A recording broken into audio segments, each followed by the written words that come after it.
গণতন্ত্রের পথকে সুগম করার উদ্যোগ ও প্রয়োজনীয় ব্যবস্থা গ্রহণের জন্য অন্তর্বর্তী সরকারের প্রধান প্রফেসর ডক্টর মোহাম্মদ ইউনূস উপদেষ্টা মণ্ডলীর সদস্য এবং সংশ্লিষ্ট সব সদস্যকে যারা এই প্রক্রিয়ার সঙ্গে সম্পৃক্ত তাদের আন্তরিক ধন্যবাদ জানিয়েছেন বিএনপির ভারপ্রাপ্ত চেয়ারম্যান তারেক রহমান। বুধবার বিএনপির চেয়ারপারসনের গুলশানের রাজনৈতিক কার্যালয়ে এক সংবাদ সম্মেলনে একথা জানান দলটির মহাসচিব মির্জা ফখরুল ইসলাম আলমগীর। তিনি বলেন, লন্ডনে বিএনপির ভারপ্রাপ্ত চেয়ারম্যান তারেক রহমান ও প্রধান উপদেষ্টা প্রফেসর ডক্টর ইউনূসের বৈঠকে নির্বাচনের সময় 2026-এর ফেব্রুয়ারি মাসে নির্ধারণের ঘোষণাকে স্বাগত জানাচ্ছে বিএনপি।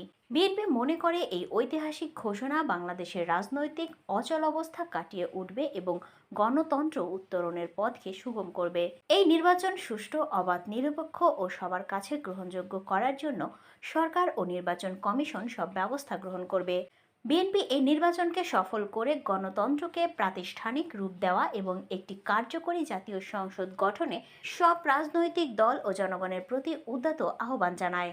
মির্জা ফখরুল আরও বলেন, গণতন্ত্রের এই সংগ্রামে যারা প্রাণ দিয়েছেন তাদের প্রতি শ্রদ্ধা, যারা আহত হয়েছেন তাদের প্রতি সহানুভূতি এবং আরোগ্য লাভের জন্য পরম করুণাময়ের কাছে প্রার্থনা করছে বিএনপি। শহীদদের পরিবারের পুনর্বাসন ও সুচিকিৎসার ব্যবস্থা গ্রহণের জন্য সরকারের প্রতি আহ্বান জানায় বিএনপি দীর্ঘ ৮ বছর গণতান্ত্রিক আন্দোলনের সফলতার সঙ্গে নেতৃত্ব দেওয়ার জন্য তারেক রহমানকে আন্তরিক ধন্যবাদ ও কৃতজ্ঞতাও জানান।